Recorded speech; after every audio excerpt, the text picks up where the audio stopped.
Hello बच्चों, MK chemistry classes में मैं मनोज कुमार आपका स्वागत करता हूं। बच्चों, 12th केमिस्ट्री ठोस अवस्था के अंतर्गत आज हम लोग क्रिस्टलों में घटक कणों के संकुलन के बारे में जानेंगे। क्या जानेंगे? क्रिस्टलों में घटक कणों के संकुलन के बारे में। क्या मतलब है इसका मतलब ये है बच्चों कि जो क्रिस्टल चालक होता है या क्रिस्टल होता है उसमें जो अवयवी कण या घटक कण होते हैं वो किस प्रकार अरेंज होते हैं, किस क्रम में अरेंज होते हैं, उसी व्यवस्था को हम लोग क्रिस्टलों में घटक कणों का संकुलन कहते हैं। इंग्लिश देखिए, packing of constituent particles in crystal, अर्थात क्रिस्टल में जो कॉन्स्टिट्यूएंट पार्टिकल अर्थात जो घटक कण होते हैं उनकी पैकिंग कैसे होती है। पैकिंग आप लोग समझ रहे हैं, कहीं आना जाना होता है आपको तो आप कहते हैं कि जा रहे हैं पैकिंग करने। क्या करते हैं उसमें? ये बैग आप लेते हैं, बैग में अपने सारे कपड़े को आप एक व्यवस्थित क्रम में रखते हैं। तो आई होप पैकिंग आपको समझ में आ गया होगा कि इसी को हिंदी में संकुलन कहते हैं। तो हम लोग जब पढ़ाई करेंगे तो संकुलन से ज्यादा हम लोग पैकिंग शब्द का यूज करेंगे। तो आप इस बात को ध्यान में रखिएगा कि क्रिस्टल में घटक कणों की पैकिंग की बात हम लोग कर रहे हैं कि किस प्रकार से क्रिस्टल में घटक कण पैक होते हैं, उनका क्रम क्या होता है, ऊपर नीचे आगे पीछे, यही सारी चीजें इस हेडिंग के अंतर्गत हम लोगों को आज पढ़ना है। ठीक है। क्रिस्टलों में घटक कणों के संकुलन को पढ़ने से पहले बच्चों हम लोगों को एक और यहाँ पे सब लिखा हुआ है, हेडिंग एक और लिखी, इसको जानना जरूरी है। समन्वय संख्या, कोऑर्डिनेशन नंबर क्या होता है, क्योंकि जब आप पैकिंग पढ़ोगे तो उसमें जो डिफरेंट टाइप्स ऑफ पैकिंग आपको बताई जाएगी उसमें समन्वय संख्या भी हम लोग निकालना सीखेंगे। तो ये समन्वय संख्या क्या होता है इसको जानना जरूरी है।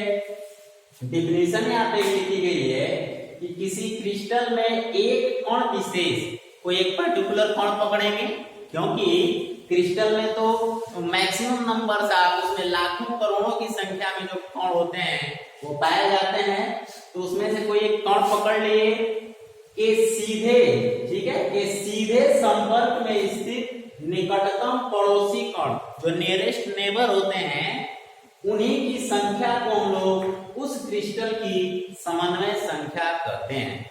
अभी जब आपको इस पैकिंग को विस्तार से हम बताएंगे तो उसमें बड़ी आसानी से आपको समन्वय संख्या समझ में आ जाएगी। क्या है समन्वय संख्या? कि कोई भी पैकिंग आप बनाओगे, उस पैकिंग में कोई एक पर्टिकुलर कण पकड़ लोगे और उस कण के इर्द गिर्द जितने भी टचिंग एटम होंगे, यानी उसको छू रहे जितने भी कण होंगे, जितने पड़ोसी उसको छू रहे होंगे, उसी संख्या को हम लोग समन्वय संख्या कहते हैं।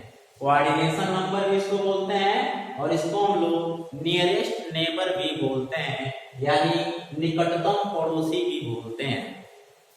ठीक है। तो समन्वय संख्या पे आप ध्यान देंगे। तो आइए शुरू करते हैं बच्चों, ये पैकिंग कितने प्रकार का होता है। लिखा गया है यहाँ पे संकुलन के प्रकार, टाइप्स ऑफ पैकिंग। पहला एक्चुअल में जो संकुलन होता है वो मुख्य रूप से 3 प्रकार का होता है। एक विमीय संकुलन, 1D one dimensional packing, 2D packing द्विविम संकुलन, और तीसरा होता है त्रिविम संकुलन 3D पैकिंग। तो एक एक करके शुरू किया जाए। सबसे पहला लिखा गया एक विम संकुलन 1D पैकिंग, यानी वन डायमेंशनल पैकिंग। क्या है बच्चों? यहाँ पे एक डायग्राम आपको दिखाया गया है।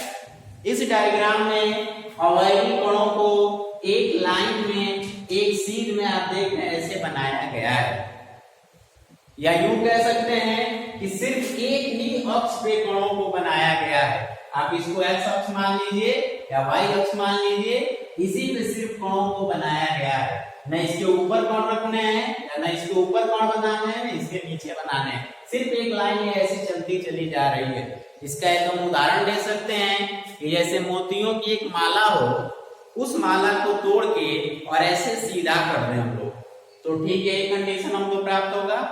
ठीक है।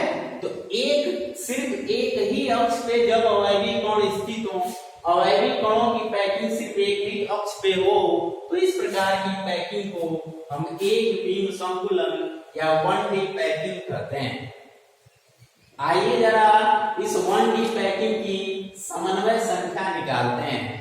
समन्वय संख्या में भी आपको बता रहे थे कि कोई एक पर्टिकुलर कण आप पकड़ लीजिए, एक पर्टिकुलर एटम पकड़ लीजिए, ठीक है, और उस एटम के चारों तरफ देखिए कि कितने कण उसको टच कर रहे हैं। तो जरा इस 1D पैकिंग में इस कण को मान लीजिए हम ले रहे हैं, इस कण के इधर देखिए, इधर तो ये कण इसको टच कर रहा है, एक कण ये हो गया और एक कण इधर टच कर रहा है।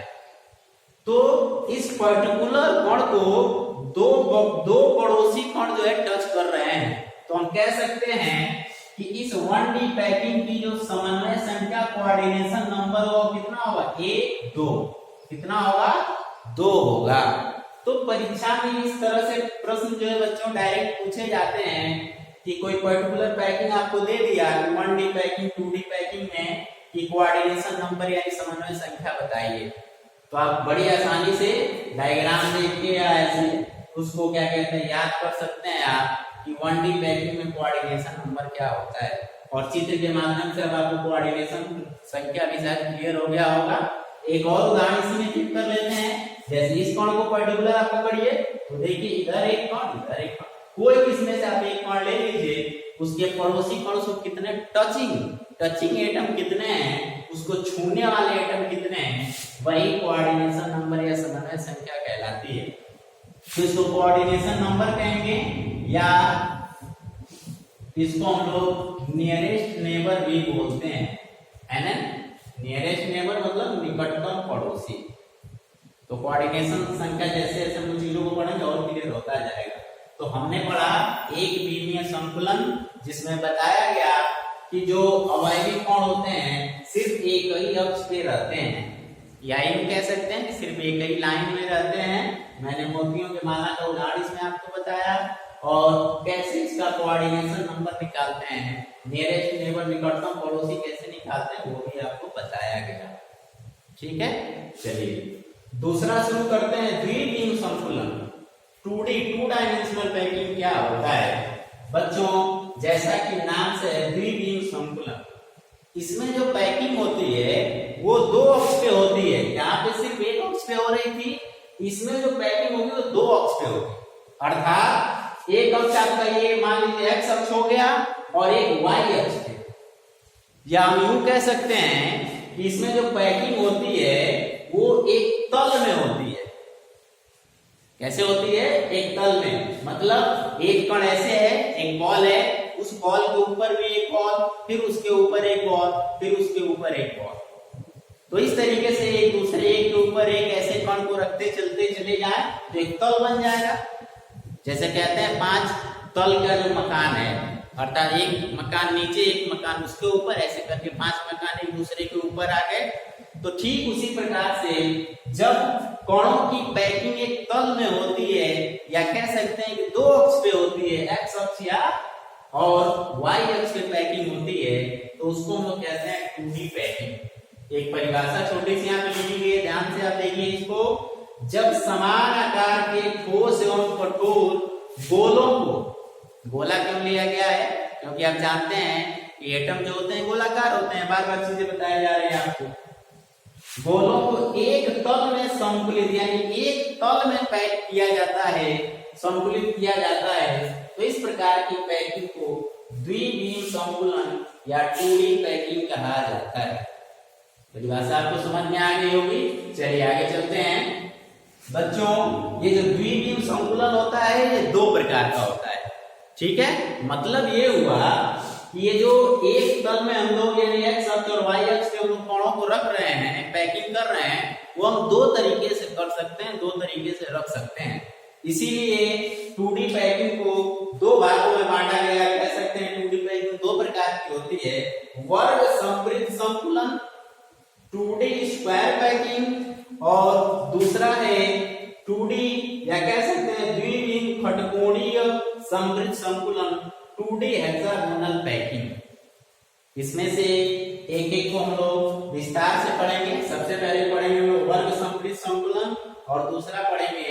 खटकोणीय सममिति संकुलन या 2D हेक्सागोनल पैकिंग। तब तक आप इसका स्क्रीनशॉट ले लीजिए, फिर हम लोग आगे पढ़ते हैं।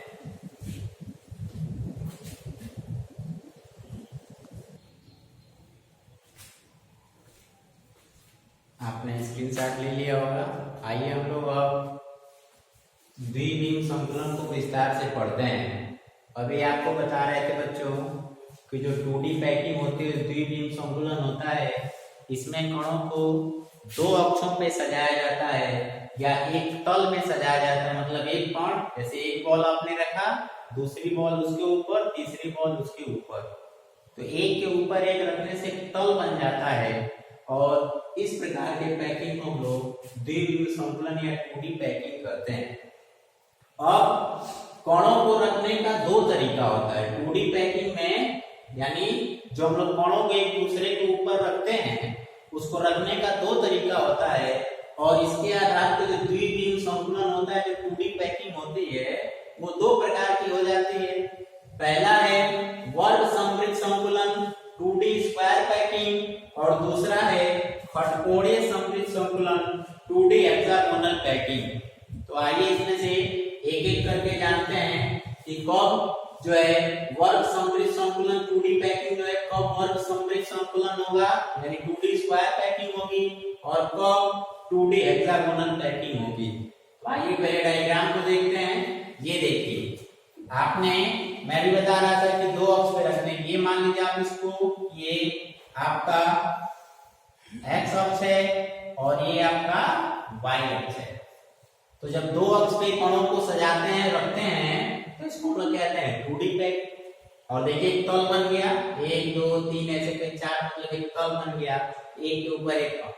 अब इसमें क्या होता है बच्चों, 2D जो स्क्वायर पैकिंग होती है, इसमें एक कण आपने लिया और उस कण के, यहां शुरू करते हैं, एक कण आपने लिया और दूसरा कण जस्ट उसके ऊपर आपने रख दिया।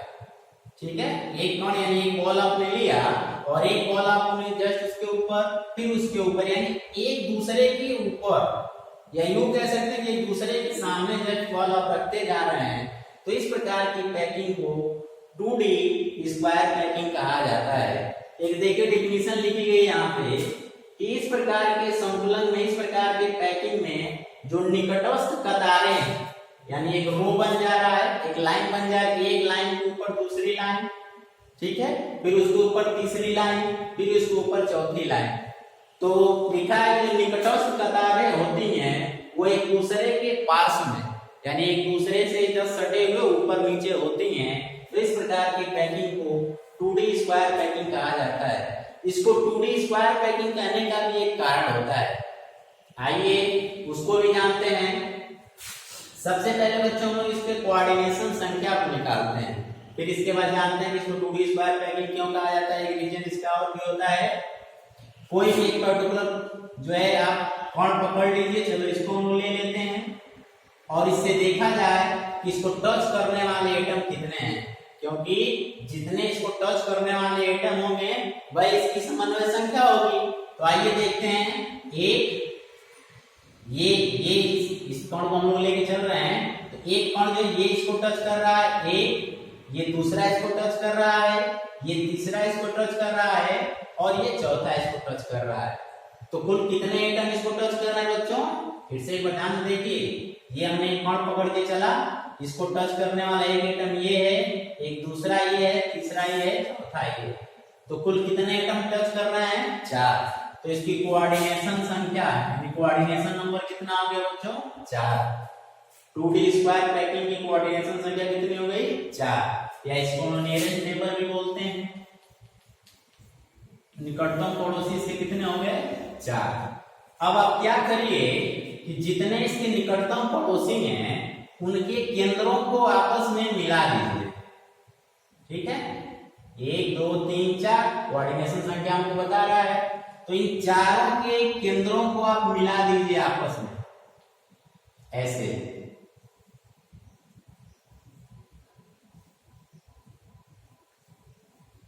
तो जो निकटतम पड़ोसी हैं, ठीक है, किसी कण के निकटतम पड़ोसी कितने आ रहे हैं, 4 आ रहे हैं। जब उनके केंद्रों को आपस में मिलाया गया तो क्या बन रहा है बच्चों, यहाँ पे स्क्वायर बन रहा है, वर्ग बन जा रहा है। यही कारण है कि इस प्रकार के पैकिंग को हम लोग 2D स्क्वायर पैकिंग करते हैं। फिर से इसको एक बार समझा जाए कि सबसे पहले इसमें अरेंजमेंट कैसे करना है। मैंने बताया दो अक्ष के कोणों को सजाना है, एक्स अक्ष पे और एक वाई अक्ष पे। या यूं कह सकते हैं कि एक लाइन ऐसे एक कतार बन गई, उसके ऊपर दूसरी कतार, फिर तीसरी कतार, फिर चौथी कतार। तो इस प्रकार की जो पैकिंग होती है उसको कहते हैं 2D स्क्वायर पैकिंग। और इसका एक रीजन भी बताया गया कि कोई इसमें आप एक कण ले लीजिए और उस कण के जो टचिंग एलिमेंट हैं, टचिंग जो है एटम है, उनके केंद्रों को आपस में मिला दीजिए तो एक स्क्वायर का निर्माण हो जा रहा है। और इसी वजह से इसको 2D स्क्वायर पैकिंग भी कहा जाता है। इस प्रकार के पैकिंग में बच्चों जो आवृत स्थान होता है, कण जो है जो जगह घेरते हैं, कितना परसेंट घेरते हैं? 52.4%। तो लगभग हम कह सकते हैं कि आधा जगह जो है वो खाली रह जाता है, आधा ही जगह इस प्रकार के पैकिंग में जो है कण घेर पाते हैं। ठीक है, चलिए आगे चलते हैं। अब ये जो 2D पैकिंग है, इसका दूसरा जो प्रकार है वो खटकोणीय सममित संकुलन है, 2D हेक्सागोनल पैकिंग है। इसमें क्या करना है कि है तो ये भी वही 2D पैकिंग, इसमें भी आप देख रहे हैं कि दो अक्ष बने हैं, एक कतार के ऊपर दूसरी कतार, तीसरी कतार, चौथी कतार। इसमें भी आप देख रहे हैं एक्स अक्ष और वाई अक्ष में ही कोणों को सजाया गया है। ठीक है, बस अंतर क्या है, जरा इसको और इसको गौर से देखिएगा। इसमें एक कोण के जस्ट ऊपर हमने कोण रखा, यहां पर हमने क्या किया कि जो एक रो आपका है, एक पंक्ति है, दूसरी पंक्ति उसे थोड़ा सा हमने आगे खसका दिया। या यूं कह सकते हैं कि ऊपर के जो दो कोण हैं, उन कोणों के बीच में निचले वाली पंक्ति का जो कोण है, इन दोनों कोणों के बीच में जो खाली स्थान है उसमें हमने रखा। समझ में आ रहा है? देखिए ध्यान से, ये दो कोण हैं ऊपर के, और इन दोनों कोणों के बीच में जो जगह बच रहा है उसमें हमने इसको लगाया। और यहाँ पे क्या था, कोण के जस्ट ऊपर हमको रखना था। ठीक है, तो इसमें जो दूसरी पंक्ति है वो अपने से ऊपर वाली पंक्ति से थोड़ा सा दाहिने तरफ सरकी हुई होती है। परिभाषा देखिए यहाँ पे लिखा गया है कि इस प्रकार के संतुलन में प्रत्येक द्वितीय पंक्ति में स्थित कोण थोड़ा सा दाएं ओर सरके होते हैं, और पंक्ति में स्थित कोणों के मध्य गर्तों में, यानी जो खाली स्थान होता है, जो गड्ढे होते हैं, जो वॉइड्स होता है, उसमें जो है कोणों को व्यवस्थित किया जाता है। इसका एक अच्छा उदाहरण है, जब आप मिठाई की दुकान पे जाते हैं तो देखते होंगे जो मिठाई वाला होता है वो उस अपने मिठाई का जो उसका काउंटर होता है उस पे लड्डू को किस प्रकार से सजाता है। आप देखे होंगे कि एक तो नीचे लड्डू का रखा होता है और फिर उसके ऊपर दो लड्डुओं के बीच में एक लड्डू लगाता है। तो सेम कंडीशन यहाँ पे है बच्चों, ये ऊपर दो लड्डू हैं, या यूं कह सकते हैं कि ये नीचे दो लड्डू, इसके ऊपर एक, फिर ये दो, फिर इसके ऊपर एक। तो इस तरीके से दो कोणों के बीच में तीसरा कोण यहाँ पे आप देख रहे हैं। तो इस प्रकार के पैकिंग हम लोग 2D हेक्सागोनल पैकिंग करते हैं। जरा इसका समन्वय संख्या निकाला जाए, कोऑर्डिनेशन नंबर इसका निकाला जाए। कोई एक पर्टिकुलर कोण आप पकड़ लीजिए इसको, और इसके टचिंग एलिमेंट देखिए, 1 2 3 4 5 और 6। तो इस जो है पर्टिकुलर कोण को कितने एटम टच कर रहे हैं बच्चों? 6 एटम टच कर रहे हैं। इसलिए इसका जो कोऑर्डिनेशन नंबर होगा वो कितना आ जाएगा? वो हो जाएगा 6। इसको नियरेस्ट नेबर भी कह सकते हैं, बार बार बताया जा रहा है। तो इसका कोऑर्डिनेशन नंबर या नियरेस्ट नेबर कुल 6 होंगे। ठीक है, और हेक्सागोनल पैकिंग क्यों कहते हैं? अभी आपको जैसे यहाँ भी बताया गया उसी तरह से जो इसके नियरेस्ट नेबर हैं उनके केंद्रों को आपस में मिला दीजिए, और मिलाने पे जो संरचना बनेगी वो हेक्सागोनल होगी। यही कारण है कि इस प्रकार की पैकिंग को हेक्सागोनल 2D हेक्सागोनल, ये देखिए एक खटकोण बन गया नियरेस्ट नेबर को मिलाने पे, नियरेस्ट नेबर के केंद्रों को मिलाने पे। तो यही कारण है इसको 2D हेक्सागोनल पैकिंग भी कहा जाता है। और बच्चों ये जो 2D हेक्सागोनल पैकिंग होती है ये 2D स्क्वायर पैकिंग से अच्छी पैकिंग मानी जाती है, क्योंकि ऊपर देखिए इसमें कणों द्वारा जो घेरा गया जगह था वो 52.4% था, और जो 2D हेक्सागोनल पैकिंग होती है इसमें कणों का जो आवृत स्थान यानी कणों द्वारा जो घेरा गया जगह होता है वो 60.4% होता है। तो हम कह सकते हैं, आपसे पूछे परीक्षा में कि 2D स्क्वायर पैकिंग अच्छी होती है कि 2D हेक्सागोनल, तो आपका जवाब होगा 2D हेक्सागोनल पैकिंग अच्छी होती है इसकी अपेक्षा। एक और विशेष बात बच्चों कि यहाँ पे 2D हेक्सागोनल पैकिंग में यहाँ पे जो बीच बीच में खाली जगह बच रहे हैं जिनको हम लोग गर्त या वॉइड भी कहते हैं, क्योंकि ये दो प्रकार के बन रहे हैं। जरा ध्यान से देखिए, जब ऊपर के दो कण लेंगे और नीचे का एक कण लेंगे तो यहाँ पे वॉइड जो कुछ इस तरीके का बन रहा है, त्रिकोणीय वॉइड्स बन रहा है, खाली जगह बन रहा है। और जब हम लोग ऊपर एक कण नीचे दो कण लेंगे तो इस प्रकार का वॉइड्स बन रहा है। यानी 2D हेक्सागोनल पैकिंग में दो प्रकार के गर्त बनते हैं और दोनों की स्थिति तो सेम, एक संरचना सेम एक ही जैसे त्रिकोणीय की तरह, तो इसलिए इसको त्रिकोणीय गर्त बोलते हैं। क्या बोलते हैं इसको? ट्राइएंगुलर वॉइड बोला जाता है। और चूंकि एक में देख रहे हैं कि नोक इसका, इस त्रिकोण का नोक ऊपर है और एक में इसका नोकीला भाग नीचे है, इसीलिए इसको हम लोग क्रमशः ए और बी कहते हैं। यानी ट्राइएंगुलर वॉइड ए और ट्राइएंगुलर वॉइड बी। कब बनता है ये ध्यान दीजिए, जैसे ये दो बॉल ऊपर हमने लिया और एक बॉल नीचे लिया, ठीक है, तो आप बड़ी आसानी से देख सकते हैं कि ये वाला वॉइड बन रहा है, इसमें कोण इसका ऊपर है। और इसी को आप ऐसे बना लो, एक बॉल ऊपर और दो बॉल नीचे, तो इसमें आप देखिए ये वाला जो है गर्त बन रहा है, ये ट्राइएंगुलर स्थिति ऐसी बन रही है, तो इसको हम लोग त्रिकोणीय गर्त ए और इसको हम लोग त्रिकोणीय गर्त बी बोलते हैं। समझ में आ गया सबको? तो 2D हेक्सागोनल पैकिंग में दो प्रकार के गर्त बनते हैं, त्रिकोणीय गर्त ए और त्रिकोणीय गर्त बी। तो ये था बच्चों आपका द्विविम संकुलन 2D पैकिंग, जो कि दो प्रकार की होती है, 2D स्क्वायर पैकिंग और 2D हेक्सागोनल पैकिंग। इसका कोऑर्डिनेशन नंबर 4 आया, इसका कोऑर्डिनेशन नंबर 6 आया। इसमें कणों का आवृत स्थान 52.4% है, इसमें कणों का आवृत स्थान 60.4% है। ठीक है, इसकी अपेक्षा ये पैकिंग अच्छी होती है। इसमें दो प्रकार के गर्त भी बनते हैं, जिसको हम लोग त्रिकोणीय गर्त ए और त्रिकोणीय गर्त बी क्रमशः कहते हैं। ठीक है, इसके बाद नंबर आता है बच्चों 3D पैकिंग का। तो पैकिंग तीन प्रकार की होती है। हम लोग बताते हैं कि क्रिस्टल में पैकिंग कितने प्रकार की होती है, तो पैकिंग एक्चुअल में तीन प्रकार की होती है। हमने 1D पैकिंग पीछे पढ़ा, ये 2D पैकिंग है, और इसके बाद नंबर आता है त्रिविम संकुलन या 3D पैकिंग। और मुख्य रूप से इस आपके सिलेबस में 3D पैकिंग को ही पढ़ना है। और 3D पैकिंग पुनः बच्चों तीन प्रकार की होती है, AA टाइप, AB टाइप और ABC टाइप, तीन प्रकार की होती है। तो उसको हम लोग अगली वीडियो में, एक अलग नई वीडियो में उसको हम लोग 3D पैकिंग को कंप्लीट करेंगे। आज के लिए इतना ही, धन्यवाद।